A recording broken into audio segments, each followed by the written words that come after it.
So we're good to go. Coach, do you want to open it up or do you want to go right into questions? I'm just happy to take questions. Okay, let's go with Joe Person and then Jonathan Alexander. Hey, Matt, we didn't ask you yesterday, what happened with Eli Apple? Pulled his hamstring. Was that on a special teams play and warm-ups, or how'd that happen? That was on a special teams play. And do you think this is a pretty big setback, or what's your sense on it? I'm not real sure. The guys are in here now getting treatment and all those things. So he was up moving around, had a lot of energy on the sideline after that. So I'm not sure how serious it is, but just, didn't feel like he could go. Hey, man, I hope you're doing well. I know that the defense has played really well last couple of games, last few games. What do you think, Phil Snow and you all have been able to find out that has allowed you all to be effective, particularly in the last couple ones? Yeah, I don't think it's the coaches. I think the players are just getting more comfortable in the system, and they're playing well and they're making plays. Phil. I think Phil's a great coach, but I don't. I think Yetur turned the corner and knocked the ball out, and Trey was a smart player and ran and got the ball. I think I want to make sure that credit's all going to the players. Their tackling was considerably better this game, so I just think every week the defense and the offense are saying, hey, we need to improve this. They're finding things to improve, and they're getting better at it. And I think the real key is just to not get tired of that. Sometimes, we get a couple early wins, then you feel good, but it gets harder and harder as you go. So, but I just think it's a function of the players. Our defensive front was really active. Our linebackers were playing really well. And I thought our secondary did a really nice job. All right, we'll go to David Newton and then Elena Getzenberg. Hey, Matt, sticking with the defensive side a little bit, you mentioned last week how the yards after contact was something that you guys needed to really work on, and I think you cut it in half. What was the difference out there? We just tackled better, and I think I went into detail just really more about the angles with which we're running. We always want to set an edge, and we want everyone to track the near hip, and we're still overrunning some balls. And as I said, when you play really hard, that happens sometimes, but Tahir Whitehead had 2 or 3 that were like textbook. And so I think you saw a lot of plays where guys were running inside out to the ball, making them go out of bounds, or if they did cut back, getting some really good contact hits. So I thought we flew around. We were physical. Again, I just think it's this team's approach. It starts in Wednesday practice. They're physical in practice, which then allows you to carry it over to the game. But follow up on that, you guys have had issues in other areas, and each week you've said you're going to attack those, and you've corrected them. So what's that say about this group? That they're process oriented, that they're trying to get better. The way I look at it, that the first 4 games are done. I don't like to ever really look back, but that's really kind of like a preseason, would have been. So I think, you go out there, you play the game. If you're honest with yourself, whether you win or lose, you see the things you're doing well, you try to build upon those. You always want to throw your fastball, but you also have to go back and look at the things you're not doing. And, we're always trying to eliminate defects. And so I think our guys are just being really honest. I think the coaches are coaching them hard and being honest with them. And I think there's just a sense, a relation being built between the coaches and players as well, that like, hey, we are in this together. It's not like if we lose, we're not blaming each other. And if we win, we're not trying to steal the credit from each other. We're trying to all just become a better football team every week. That's our only focus this week. We can't control how well the other team plays, but, we want to wake up on Sunday morning and feel like, we're a better team this week than we were last week versus the Cardinals. Hey, Matt, kind of going off that, one thing that didn't go as well yesterday was the penalties were back up. Is there anything that stood out to you in there that, you thought could be fixed or something with the 10 penalties yesterday? Yeah, I think too many, the unsportsmanlike, plays bother me. And so I try to address that in the locker room right afterwards. Some of the other penalties, DJ gets one down the left sideline just fighting for the ball. That's part of the game. But we have to play cleaner. I think what the offense was able to do, they had to overcome a ton of penalties, and we were able to win the game, but we didn't play great. And so that's the key. Is what you don't want to do is you don't want to, Bill Parcells talks about the psychology of results. Like, when you don't play well enough and you still win, that can lull you into a false sense of security. And what we want to do is attack the things that we're not doing well. So penalties was one of them. And we'll try to address each one separately, Let's go to Miles Simmons and then Steve Reed.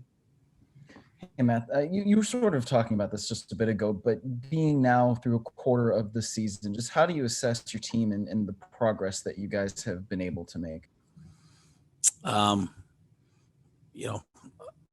I'm hesitant to say how I really want to answer, because I don't want to ever come across as rude, like I'm being smart. But I think we're 2-2. Like we played 2 games that we weren't able to win. We played 2 games that we were able to win. And, to me, the truth, Miles, is somewhere always in between, right? Like, so some of the things that we did, poorly in the Raiders game when we lost, or poorly in the Tampa game when we lost, we're still doing poorly in the other games. And so to me, we have to just continue to improve. Now, what I will say is I like our team's mindset that they just keep coming to work and keep trying to improve. Some teams are blind to that. They're just results based, but this team has been very process based. Like, they sit there and say, okay, we got to do better at this, this, this, and this. And when the players say it, you feel really good that it's probably going to happen. When a player says, like, hey, we have to get better in this area, that they're going to focus on it, it's usually going to happen. And so that's the part that I like. We just have to step up again and do it again this week. Hey, Matt, Steve Reed, congratulations on the win. I wonder if you could speak to, how impressed are you with the running backs that have stepped in for Christian? And I mean, you guys going 2-0, probably not a lot of people would have thought you would have done that without maybe your best player. I wonder if you could speak to, Mike and Reggie and how they played. And also, do you have an update yet on Christian? I know he's still on IR, but how he's rehabbing and things. I mean, yeah, Christian's attacking rehab every day, and it was good to have him on the sideline with us yesterday. He's much more than just a player. He's a key component to the team. So to have him with us was awesome. When the injury first happened, I think I said, we think Mike Davis is a really good player. We think he's a starting running back, and he started games before. So there's no doubt in my mind that he's going to play well. And I like the way that he runs. he's downhill, he's physical, bounced that one ball, got it down inside the 2. But he's also doing a ton of other things. He's helping the tackles. He's getting out in pass pro in pass routes. I mean, he's doing a really nice job. And then, Reggie split one at the end, caught a touchdown pass. Just pleased with him. He's so versatile. He's so dependable. I think he's got a ton of talent. So those 2 guys have stepped up and played really well for us when we've needed it. And this was a week that we needed it. And I thought to come away from the game with 168, whatever it was, yards rushing, Teddy doing his part to run the football. That was a team effort. Let's go to Brett Jensen and then Nick Carboni. Yeah, Matt, it's funny, over the last 20 hours or so, the narrative with the fan base and the media has changed, because now you're 2-2. Last week we talked to you about rebuilding and how you don't use that word. And I mean, now everything's changed with the media, and I'm guilty as everyone else about saying, well, maybe this isn't a rebuilding year. We even asked Marty Herney today on our station if his trade philosophy has changed, because you guys are now 2-2 and, maybe fighting for a division or a wild card spot. So when you hear all this and see all this, do you see it and hear it, I guess, is my first question. And the second one, what do you think of all this? Do you think it's just comical the way we do things? Oh, no, I don't think I would never say anyone's comical. I mean, that's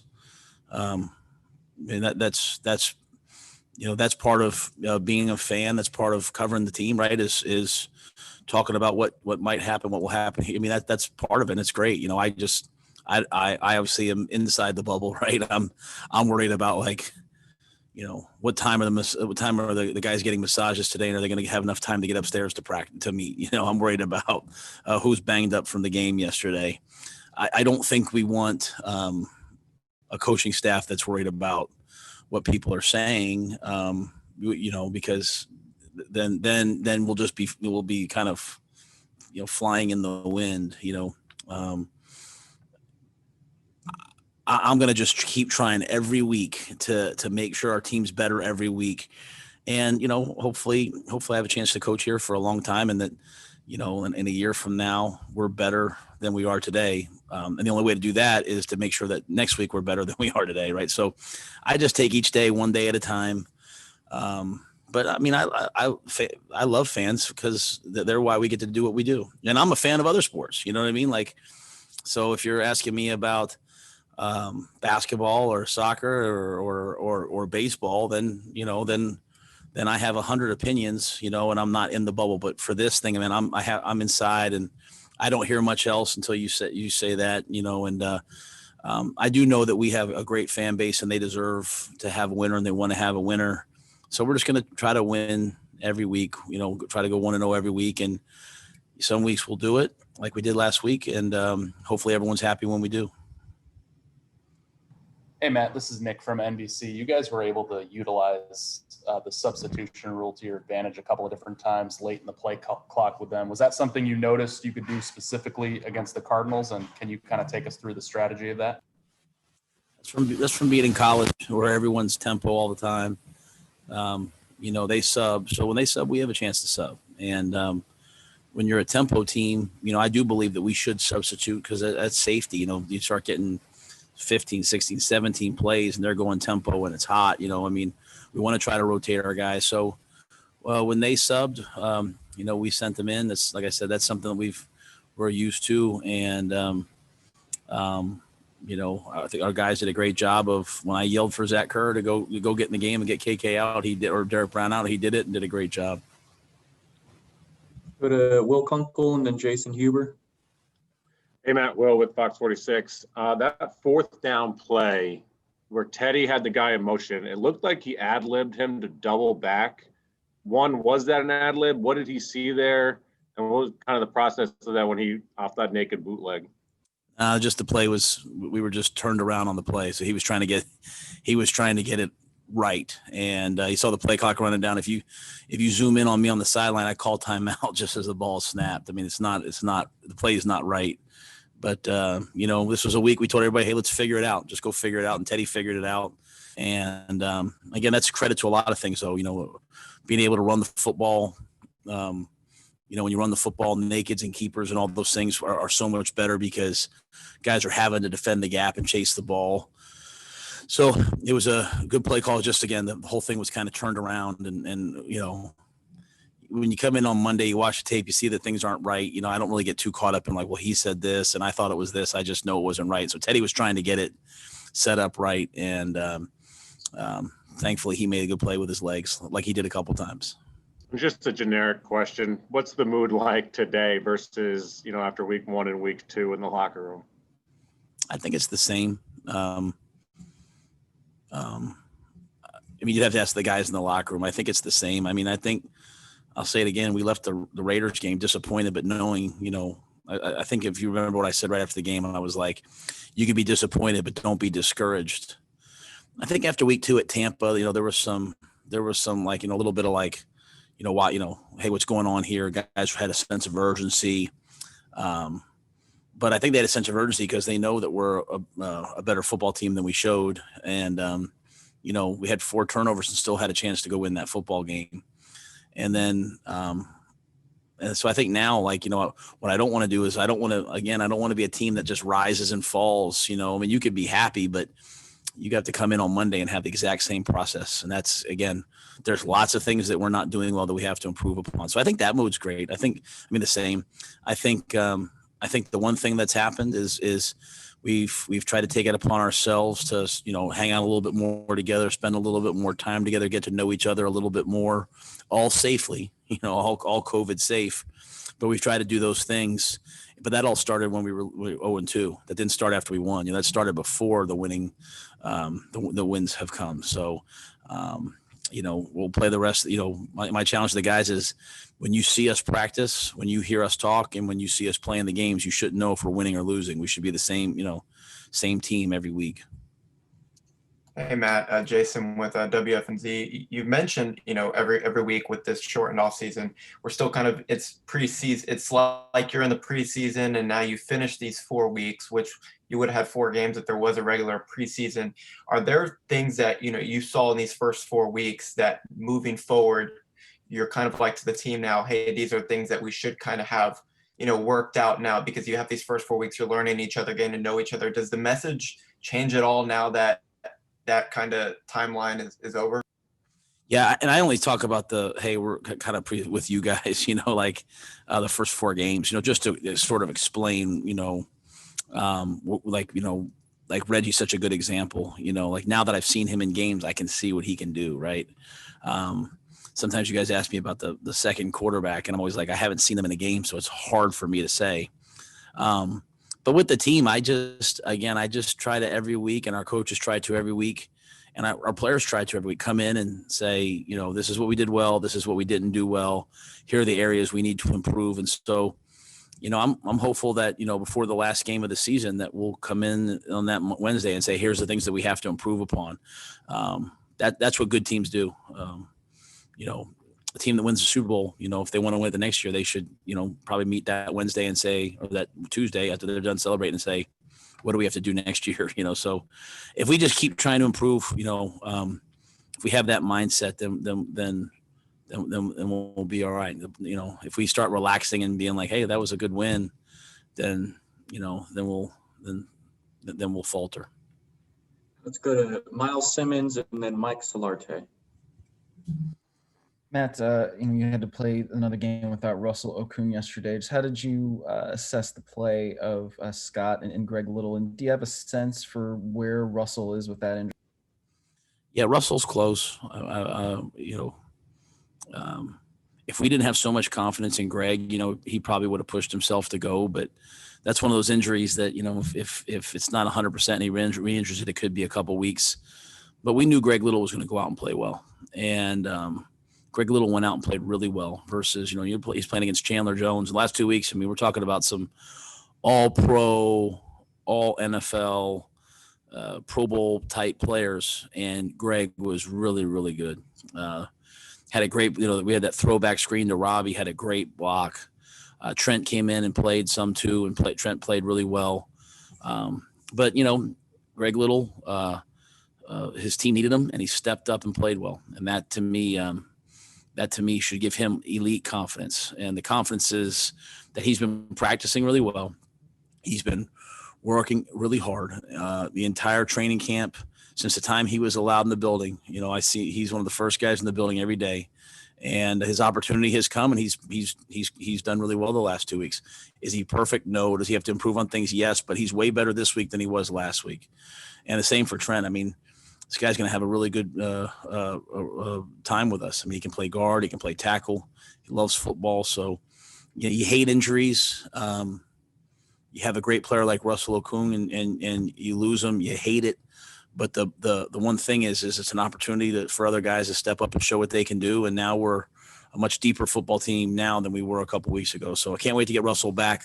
I love what he brings to the team, but really fired up for Greg that he's proven to himself that if he puts the work in every week, he can go out and play well on Sundays. Hey, Matt, Mike Solarte with Spectrum News 1. Going back to the confidence aspect of things, you talk about how guys like Little step in and they've shown the confidence that they build in practice. And I know the players have a load of confidence in Teddy Bridgewater, but how much more confidence do they get seeing Teddy make that touchdown run the other day? And maybe how much more belief does Teddy have in himself after that, knowing what he's gone through with his injuries in the past? I think Teddy was, no, it doesn't really show up, but Teddy at the end of he had a zone read at the end of the game last week that kind of kept the drive, gave us a chance to extend the drive. As we were talking about red zone this week, Teddy was sort of like, hey, I can run it, I'll be smart, I'm not going to take a huge hit, but I can run it. And, the 4th and 2, that great, just sort of drop back pass where they matched all the routes and he took off.